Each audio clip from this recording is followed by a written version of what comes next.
ইংরেজি হচ্ছে ফ্লেমেবল। ইংরেজি হচ্ছে ফ্লেমেবল, ঠিক আছে। দাহ্য পদার্থ। তো এই যে দাহ্য পদার্থ, এই দাহ্য পদার্থ আসলে সাংকেতিক চিহ্নগুলো তোমাদেরকে আমি একটু আগে দেখালাম, তারপরেও তোমরা আবার একটু ভালোভাবে লক্ষ্য করো। আমি তোমাদেরকে বলে দিচ্ছি, এই দাহ্য পদার্থগুলো হচ্ছে অ্যালকোহল, ইথার, অ্যারোসল, পেট্রোলিয়াম জাত উপাদান, তারপরে তোমার হচ্ছে বেনজিন ইত্যাদি হচ্ছে আমাদের দাহ্য পদার্থ। এই সকল রাসায়নিক পদার্থে দ্রুত আগুন ধরে যেতে পারে এবং বিক্রিয়া করে তাপ উৎপন্ন করে, যার কারণে যথেষ্ট অগ্নি নির্বাপক ব্যবস্থা রেখে এদের সংরক্ষণ এবং ব্যবহার করতে হবে। এরপরে আসি আমরা, আমাদের আরেকটা টপিকস রয়েছে, সেটার নাম হচ্ছে জারক। হ্যাঁ, জারক অর্থাৎ অক্সিডাইজার। Oxidiser, oxidiser. এখন এরা অন্য পদার্থকে স্বাভাবিকভাবেই জারিত করবে। অন্য পদার্থকে স্বাভাবিকভাবে কি করবে? জারিত করবে। তাই বিজারক নমুনা এদের থেকে দূরে রাখতে হবে। এই ধরনের জারক নমুনা হচ্ছে আমাদের কি ক্লোরিন, গাঢ় সালফিউরিক অ্যাসিড, নাইট্রিক অ্যাসিড ইত্যাদি হচ্ছে এই ধরনের জারক পদার্থ। এরা নিঃশ্বাসে গেলে শ্বাসকষ্ট হয়, ত্বকের ক্ষতি করে, ধাতুর ক্ষয় সাধন করে। হ্যাঁ, এই জারক পদার্থগুলো এই ধরনের বৈশিষ্ট্য রয়েছে।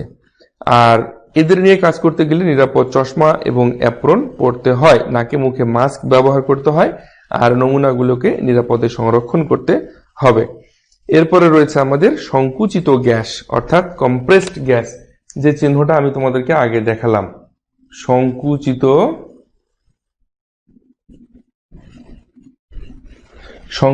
গ্যাস ইংরেজিতে বলা হচ্ছে কম্প্রেসড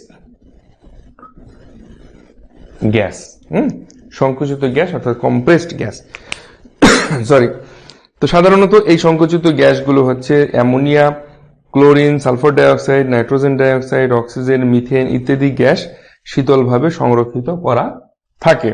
ব্যবহারের সময় এদের বিস্ফোরণ ঘটতে পারে, তাই মুখে মাস্ক, নিরাপদ গ্লাস এবং হাতে গ্লাভস পরতে হবে। তো এই ধরনের আরো অনেকগুলো টপিকস রয়েছে, আমি তোমাদেরকে আমি আর লিখলাম না, আমি তোমাদেরকে বলে দিচ্ছি, তোমরা একটু লিখে নাও। আমাদের নেক্সট যে টপিকসটা আছে তোমরা নাম্বার দিয়ে দিয়ে লিখে নাও। নেক্সট টপিকসটা হচ্ছে আমাদের ক্ষয়কারক অর্থাৎ করোসিভ। ক্ষয়কারক, করোসিভ, যেটা তোমাদেরকে আমি একটু আগেও সিম্বলগুলো দেখিয়েছি। এরপরে আছে আমাদের বিপজ্জনক বা ডেঞ্জার। এই চিহ্নটা তোমরা বিভিন্ন রকমের বৈদ্যুতিক পিলারের উপর তোমরা দেখতে পারো, তারপর বিভিন্ন রকমের কেমিক্যালস এর মধ্যেও দেখতে পারো, যেগুলো বিপজ্জনক, এক কথায় ডেঞ্জার। আমি আর বিস্তারিত বলছি না। তারপরে টপিকসটা হচ্ছে আমাদের ত্বকের ক্ষত সৃষ্টিকারী, করোসিভ, এটাও করোসিভ। হ্যাঁ, তারপরেটা হচ্ছে আমাদের বিষাক্ত, যেটাকে বলা হচ্ছে টক্সিক, বিষাক্ত বা টক্সিক। এরপরে আমাদের পরিবেশ দূষক অর্থাৎ এনভায়রনমেন্টাল হ্যাজার্ড। এনভায়রনমেন্টাল হ্যাজার্ড সাধারণত এই পরিবেশ দূষক, এই চিহ্নিত দূষকগুলো মানুষ, প্রাণী এবং পরিবেশের জন্য ক্ষতিকর। এদের ব্যবহারে সতর্কতা অবলম্বন করতে হবে, আবার ব্যবহারের পর সরাসরি পরিত্যাগ করাও যাবে না। এরপরে আমরা আসি উত্তেজক বা যন্ত্রণাদায়ক, যেটাকে ইরিটেন্ট বলা হচ্ছে।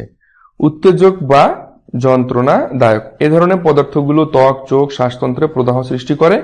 উত্তেজক পদার্থ সমূহ হলো গাঢ় খনিজ অ্যাসিড, সাধারণত ধাতব sodium, phenol, chloroform, acetone, picric acid ইত্যাদি হচ্ছে আমাদের এই যন্ত্রণাদায়ক পদার্থ।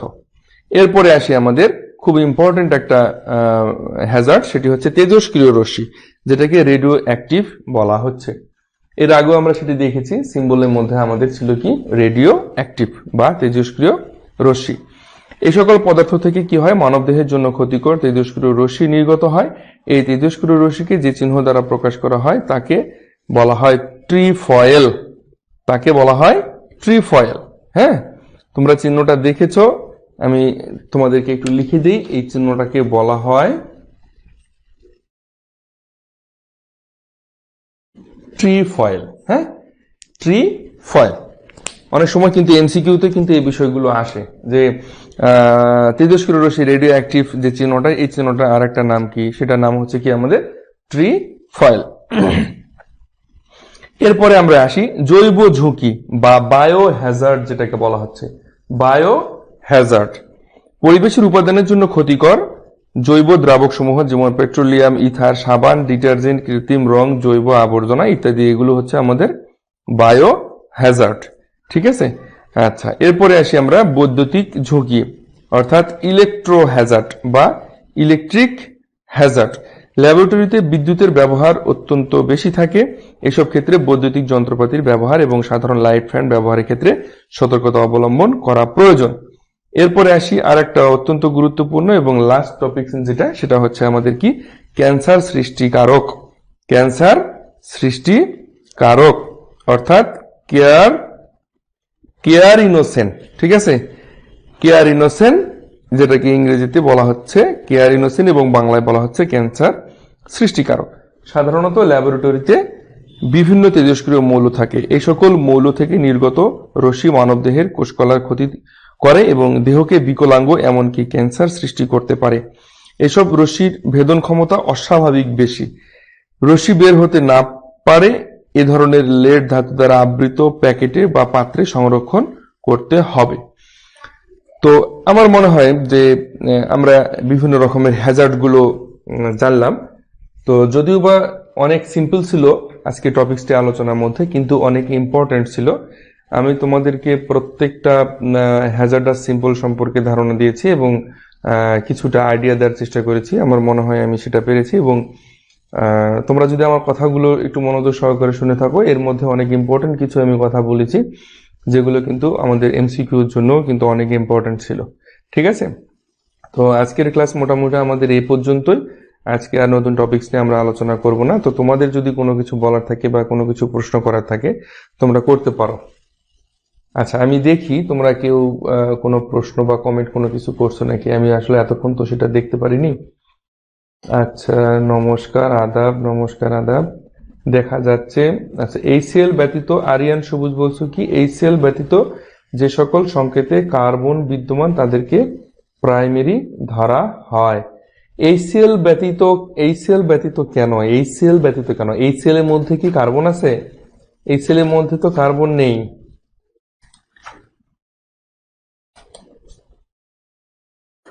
আচ্ছা স্যার, কোনো হোমওয়ার্ক থাকবে? অ্যাকচুয়ালি হোমওয়ার্ক গুলো আমি তোমাদেরকে দিই, কিন্তু তোমরা আমাকে কিন্তু হোমওয়ার্ক জমা দাও না। এটা সত্যি আমার ভালো লাগে না। তোমরা কিন্তু হোমওয়ার্ক কেউ জমা দাও না। গ্রুপে কিন্তু কেউ কোনো হোমওয়ার্ক পোস্ট করো না। কেন? আমাকে কেন তোমরা মেসেজে কেন তোমরা হোমওয়ার্ক গুলো দাও ভাই? কেন তোমাদের এত লজ্জা কিসের বলো তো?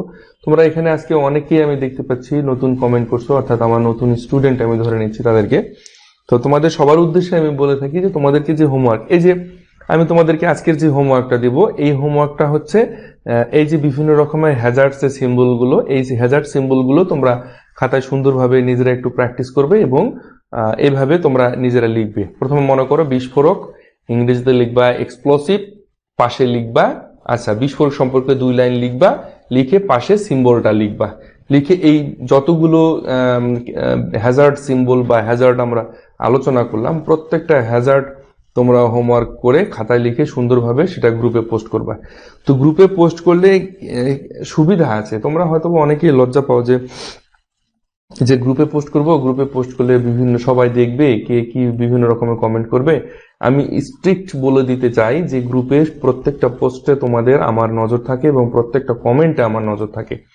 কেউ যদি কোনো ধরনের অপমানজনক কমেন্ট এবং কোনো রকমের অবমাননাকর কমেন্ট করে, আমি তাকে আমার পেজ থেকে, গ্রুপ থেকে, সব জায়গা থেকে ব্যান করে দেব। এখানে আমরা সবাই শিখতে এসেছি, এখানে আমরা ভুল করব, এটাই স্বাভাবিক। তোমরা ভুল করবে, আমি তোমাদেরকে শিখিয়ে দেওয়ার চেষ্টা করব।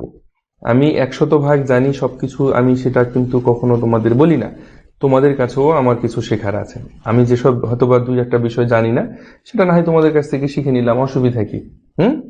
কিন্তু সামগ্রিকভাবে আমার দায়িত্ব তোমাদেরকে শিখিয়ে দেয়া। আমার যে সব বিষয় মুখস্থ আছে তা না, তোমাদেরকে পড়ানোর আগে কিন্তু আমাকেও পড়তে হয়, আমাকেও বই দেখতে হয়, আমাকেও তোমাদের জন্য এই যে তোমাদের ক্লাস যখন থাকে তার 1 ঘন্টা আগে থেকে বসে থেকে আমি পড়াশোনা করি। এই পড়াশোনা করে তারপর আমি তোমাদেরকে পড়াই। তা না হলে তো আমি বিষয়গুলো তোমাদেরকে ডেলিভারি দিতে পারবো না, বুঝতে পারবো না। আর একটা বিষয় মনে রাখবা যে তোমাদের সবকিছু কিন্তু মুখস্থ রাখতে হবে।